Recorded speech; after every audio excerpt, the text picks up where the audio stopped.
Right, just try a little day in the life session.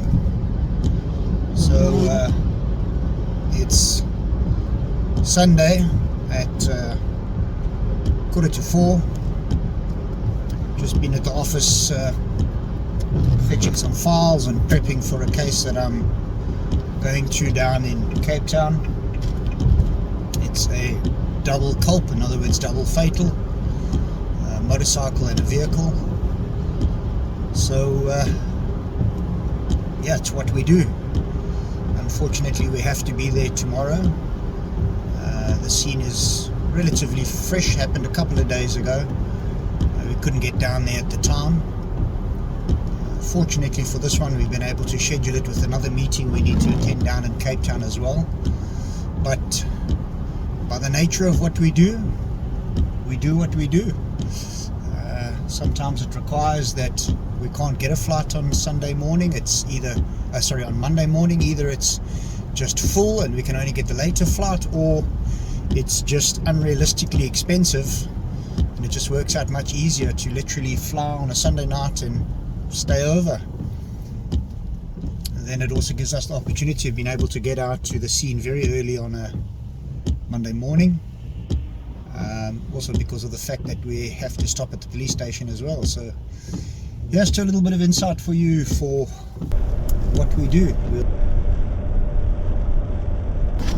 Well, that was somewhat disastrous. The aeroplane that we all got loaded onto had hit the runway very hard in coming in, and so they loaded us, but then they unloaded us and we had to wait for quite a while. So here we arrive in Cptwn, 11:20 in the evening, but we are here. We have enough time for our quick breakfast. I'll show you very quickly. Beautiful gallery as part of the hotel. As we always say, when you're traveling, life passes by. If you get the opportunity to stop and appreciate something quickly, do so. It's quite an exquisite hotel. We chose to stay here because it was literally 25 minutes away from the scene, which we're going to be going to shortly, but I thought I'd just give you a little heads up to just how beautiful this hotel is.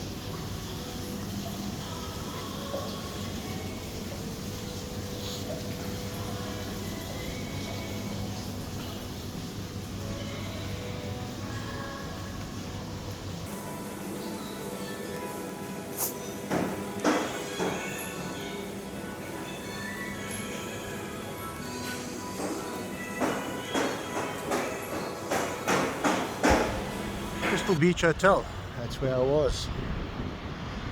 Typical Cape. Blustery weather early in the morning. You know you're in Gordons Bay because they tell you you're in Gordons Bay. Let's hope the weather clears up.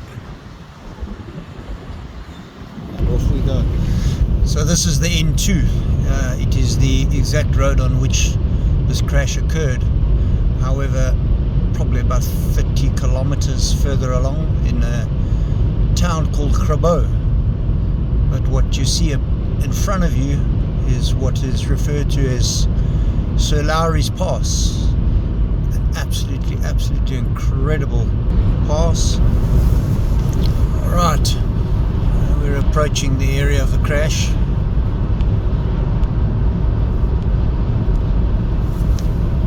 So the N2 is a coastal road, runs down the east coast of South Africa, basically from the top to the bottom of the east coast. So it's a beautiful coastal road, and again, hence the reason why it's so popular for a lot of the motorbike riders and tourists. So this is the immediate area of the crash. We're going to find a safe spot to pull off and do what we need to do. Right, by the very nature of what we do, we are almost always on some of the most dangerous stretches of road and at some of the most dangerous locations. Unfortunately, it's just by the nature of what we do, we often have to stop. One of the key important things to do is always make sure you stop very well off the road. Always to make sure you stop way outside of the emergency lanes as well. And if you have the opportunity, put warning notifications out the back, Frustratingly, a lot of the time is when you travel out to far away cases, you don't always have all your equipment with you, so you need to just take the basics. Sometimes you can't take everything with you. In this particular case, we were provided some very basic photographs by the clients in terms of where the crash was and basically where everything ended up. So from that, we were able to determine exactly where the crash occurred. And in fact, it's, as we've pointed out, the N2, so it's a relatively straight section of road. It's not a very complex section, so we're able to get away with the basics here. And just to point out for you, so you see in the background is a very clear reference to the building, and if we look at the photographs, in particular that one, you can see very clearly we're able to determine where the building is and where the scene is. So it's now a case of cross-referencing what was given to you on the scene. Obviously, we will also go to the police station as well and obtain the police documents and obtain the police records, etc. But just a little insight. And once again, as we've referenced before, the national route markers are often a very good reference point as to where things are.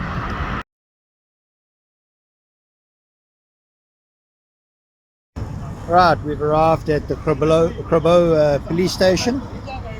Let's go and see what the content of the case docket is and the accident report is, and hopefully the on-scene photographs and diagrams and measurements. Let's see if they can assist us.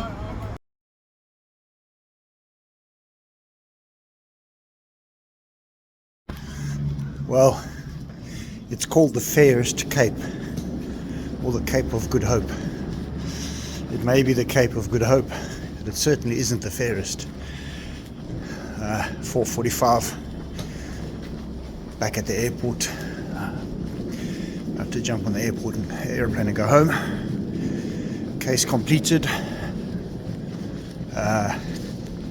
Successful in terms of done everything that we can do, but not successful in terms of again the police work incomplete, if I want to be polite and put it that way. But anyway, we will see what comes of it in time when we contact them again. But yeah, let's see where we go with it. So back at the office after the travels, as you saw, down to Cptwn, scene inspection, police station, having a look at everything as best we can. Back in the office now, and perhaps the side of things that most, well, not perhaps, what most don't see is the fun part is going out, traveling, doing the inspections, but it's coming back and sitting and now actually compiling the report is what is very time consuming. So just a little insight to that. We use Microsoft Word, as most would use. The reports are pretty much done in a basic pro forma in terms of the structure of them. There's various tools that would automatically be used, looking at Google Earth. All of our cases are saved sequentially and by reference. We also use Trimble Forensics Reveal, as well as one or two of the other packages as well, specifically for the diagramming, the scaling of imaging, the referencing, and that all gets then put into the report, which at the end of the day is what this is all about. It's getting it to the level of a report that can be relied upon. As I think you saw, this is a difficult case because again, I don't want to be disrespectful and say the police haven't done their job properly, but it hasn't been done properly yet, and it's not available. So that crucial initial evidence that we have on the scene is very limited at the moment, but hopefully down the line we'll get some more from them and be able to look at that further. But as it stands, we have to complete the report for the client in terms of what we currently have, and we will submit that, and then if the rest of the evidence becomes available at a later stage, we can always amend and add to that. So here we go. Let's sit down and let's get the report done.